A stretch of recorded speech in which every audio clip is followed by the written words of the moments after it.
எப்பொழுது உங்களுக்கு அதிருப்தி என்பது இருக்காது? ஓம் சாந்தி.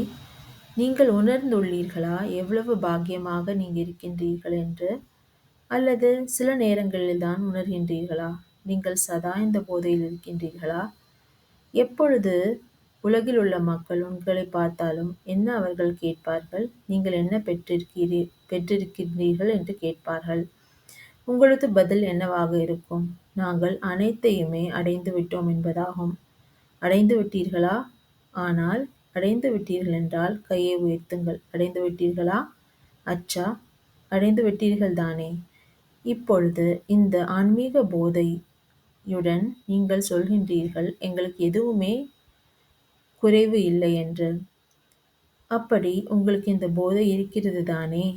எப்படி உங்களுக்கு கிடைத்தது? நீங்கள் வெறுமனே தந்தையை அறிந்து கொண்டீர்கள், ஏற்றுக்கொண்டீர்கள் மற்றும் அவரை உங்களுடையவர்களாக ஆக்கிவிட்டீர்கள் மற்றும் பாக்கியம் உங்களுக்கு கிடைத்துவிட்டது.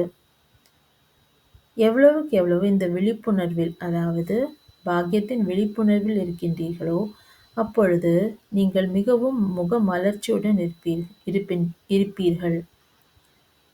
உங்களுடைய முகம் ஒரு பாக்கியமான ஆத்மாவின் முகமாக சதா மலர்ச்சியுடன் இருக்கும்.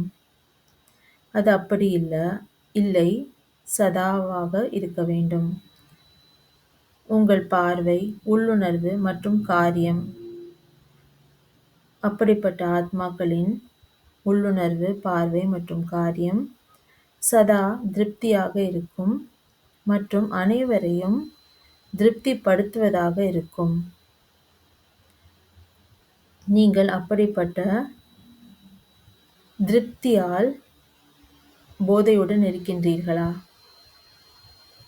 திருப்தியின் ஆதாரமே அனைத்து பிராப்திகள்.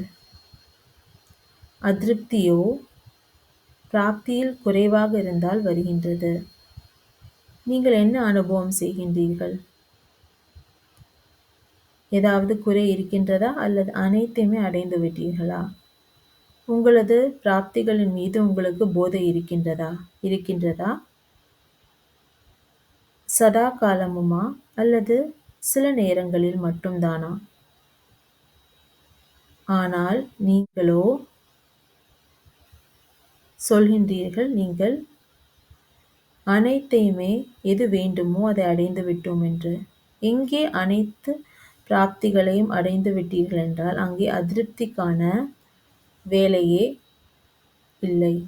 ஓம் சாந்தி.